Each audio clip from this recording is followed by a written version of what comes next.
Jésus, Dieu peut vraiment tout faire? Oui, mon enfant. Rien n'est impossible pour lui. Mais parfois je ne comprends pas. Quelle est la grandeur de sa puissance? Elle est immense. Par une seule parole, il a créé les cieux et la terre. Il a séparé la lumière des ténèbres, formé les mers et les montagnes. Juste en parlant? Oui, mon enfant. Sa voix porte la vie. Par sa parole, il a ouvert la mer pour que Moïse et son peuple la traversent à pied sec. C'est incroyable. Et après? Il a fait descendre le pain du ciel quand son peuple avait faim dans le désert. Il a arrêté le soleil pour que Josué puisse remporter la bataille. Le soleil s'est vraiment arrêté? Oui. Et il a aussi fermé la gueule des lions pour protéger Daniel. Alors, quand j'ai peur, il peut m'aider aussi? Bien sûr, mon enfant. Le même Dieu qui a calmé la mer et donné la force à David devant le géant est celui qui te soutient aujourd'hui. Alors, sa puissance ne s'arrête jamais? Souriant. Non, mon enfant. Sa puissance est sans fin. Et elle vit en tous ceux qui mettent leur confiance en lui. Jésus, pourquoi certaines personnes ne cherchent Dieu que lorsqu'elles ont des problèmes? Parce que parfois, le cœur ne se souvient du ciel que lorsqu'il a faim sur la terre. Laisse-moi te raconter l'histoire d'un roi qui a vécu cela. Un roi? Oui.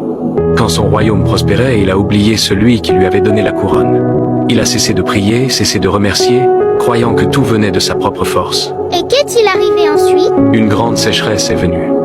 Le soleil brûlait les champs. Les rivières se sont asséchées. Et le peuple souffrait. Alors le roi leva les yeux vers le ciel et dit « Mon Dieu, pourquoi m'as-tu oublié ?» Et Dieu lui a répondu? Oui.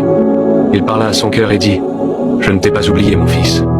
J'attendais seulement que tu te souviennes de celui qui t'a tout donné. » Et le roi a changé? Il ôta sa couronne, tomba à genoux et demanda pardon. Il promit de ne plus régner sans Dieu. Et peu après, la pluie revint. Alors Dieu l'a pardonné? Dieu pardonne toujours à celui qui revient à lui avec sincérité. Il veut qu'on le cherche non seulement dans la sécheresse, mais aussi dans l'abondance. Alors, même quand j'ai tout, je dois continuer à prier? Encore plus, petit. Remercier sous la pluie, c'est la foi. Mais remercier sous le soleil, c'est l'amour. Je m'en souviendrai, Jésus. Et le ciel se souviendra aussi de toi. Jésus, pourquoi dit-on que le temps vaut plus que l'or? Parce que l'or peut être gardé ou retrouvé, mais le temps non. Quand il s'en va, il ne revient jamais. Même avec tout l'or du monde, tu ne pourrais pas acheter une seule seconde de ce que tu as déjà vécu. Et pourquoi dit-on que le temps ne reviendra jamais? Parce qu'on ne peut jamais revivre le même moment deux fois. Ce que tu as aujourd'hui, demain ne sera qu'un souvenir. Alors, que dois-je faire du temps que j'ai? Aime, vis, ris et savoure chaque instant. N'attends pas d'avoir plus, car le plus précieux est déjà en train de se vivre. La vie de l'homme a un commencement et une fin, et ses jours sont comptés. C'est pourquoi tu dois apprécier chaque moment, le vivre avec gratitude, et faire le bien tant que ton cœur bat encore. Parfois, j'ai l'impression que le temps passe trop vite. C'est vrai, mon enfant. Le temps s'enfuit comme le vent, et tu ne peux pas le retenir. Mais tu peux le remplir d'amour, de foi et de sens. Alors, le temps est aussi un cadeau de Dieu? Oui.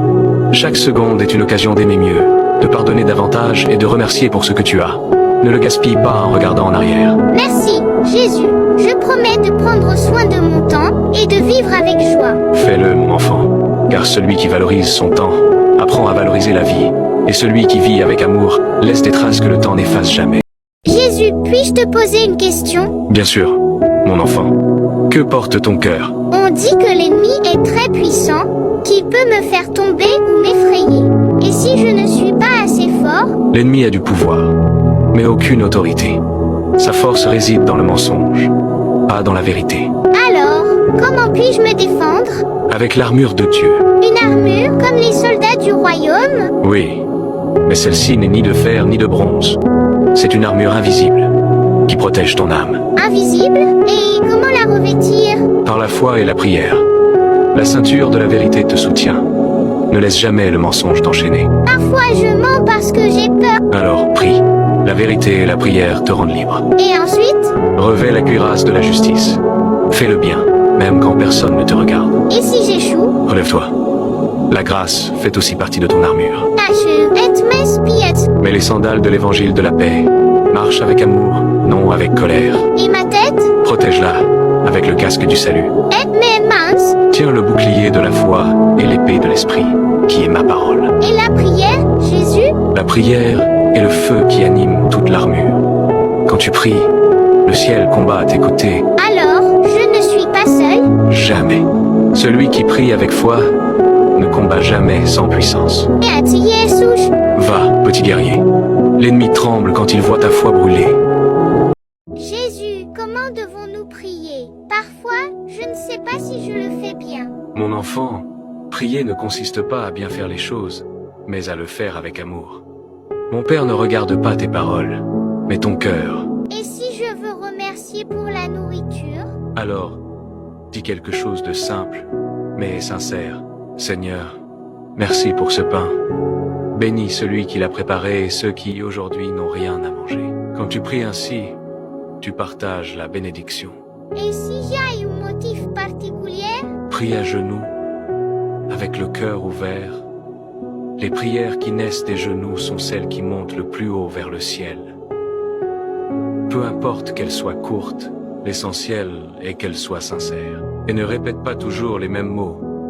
Ne prie pas par habitude, mais avec amour. Chaque prière doit être vivante, différente, comme une conversation entre amis. Et si je suis au travail ou dans le bus, puis-je prier aussi? Bien sûr, tu n'as pas besoin de fermer les yeux ni de faire silence. Tu peux prier avec ton esprit et ton âme. Le Père entend même tes pensées. Alors, chaque prière est différente? Oui, mon enfant, cela dépend du motif. Parfois un mot suffit. D'autres fois, tu auras besoin de raconter davantage à Dieu. L'important, c'est de lui parler avec sincérité. Merci Jésus. Dès aujourd'hui, je prierai avec le cœur. Et le Père écoutera chaque parole, car les prières sincères atteignent toujours le ciel.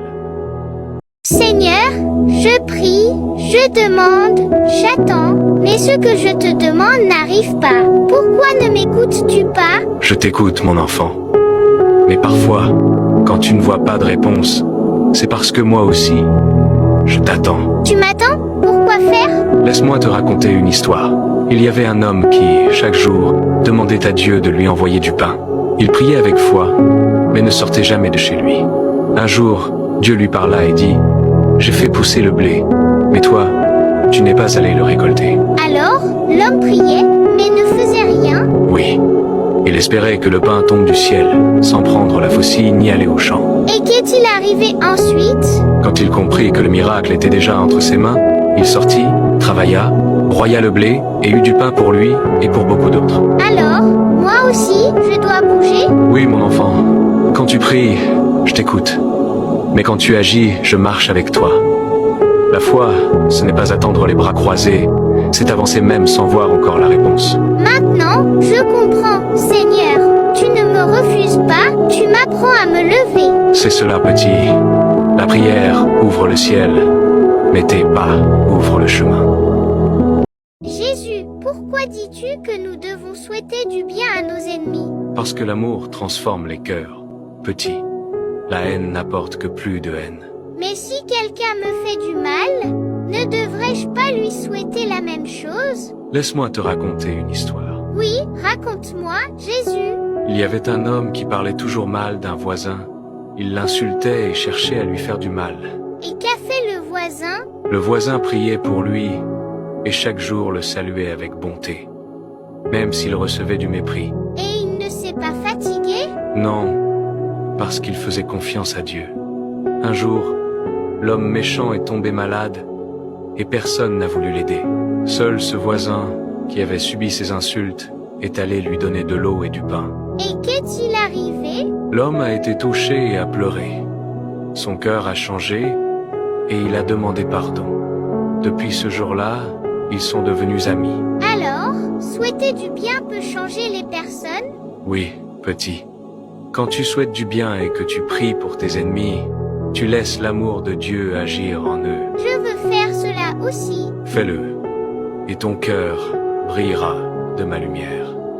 Jésus, est-ce que Dieu se fâche quand on fait de mauvaises choses? Non, petit. Dieu ne se fâche pas comme les gens, et il ne cesse jamais de t'aimer quand tu te trompes. Cela lui fait un peu de peine de te voir malheureux, mais son amour ne change jamais. Il attend toujours que tu reviennes sur le bon chemin. Et si je fais quelque chose de très grave ou si j'oublie de prier? Alors il continue d'attendre. Car chaque fois qu'un de ses enfants revient au bon chemin, Dieu est rempli de joie. Il est vraiment heureux? Oh oui, beaucoup. Écoute cette histoire. Un père avait 2 fils. Le plus jeune demanda sa part d'héritage et partit très loin. Il dépensa tout son argent et se retrouva seul et affamé. Alors il se souvint de son père et se dit « Je retournerai à la maison et je lui demanderai pardon. » Et le père s'est-il fâché quand il est revenu? Non. Chaque jour, le père regardait le chemin en espérant voir revenir son fils. Quand il l'aperçut, il courut vers lui, le serra dans ses bras et dit « Mon fils, tu es revenu à la maison. » Alors il l'a pardonné. Oui, et il a même organisé une grande fête. C'est ainsi que Dieu est. Il se réjouit beaucoup quand un de ses enfants revient à lui.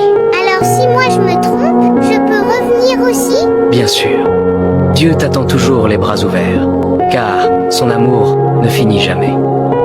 Seigneur, je prie, je demande, j'attends, mais ce que je te demande n'arrive pas. Pourquoi ne m'écoutes-tu pas? Je t'écoute, mon enfant.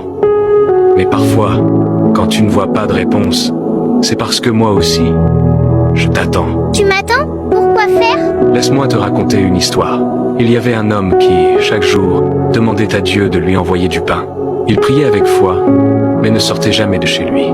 Un jour, Dieu lui parla et dit « J'ai fait pousser le blé, mais toi, tu n'es pas allé le récolter. » Alors, l'homme priait, mais ne faisait rien. Oui, il espérait que le pain tombe du ciel, sans prendre la faucille ni aller au champ. Et qu'est-il arrivé ensuite? Quand il comprit que le miracle était déjà entre ses mains, il sortit, travailla, broya le blé et eut du pain pour lui et pour beaucoup d'autres. Alors, moi aussi, je dois bouger? Oui, mon enfant, quand tu pries, je t'écoute. Mais quand tu agis, je marche avec toi. La foi, ce n'est pas attendre les bras croisés, c'est avancer même sans voir encore la réponse. Maintenant, je comprends, Seigneur. Tu ne me refuses pas, tu m'apprends à me lever. C'est cela, petit. La prière ouvre le ciel, mais tes pas ouvrent le chemin.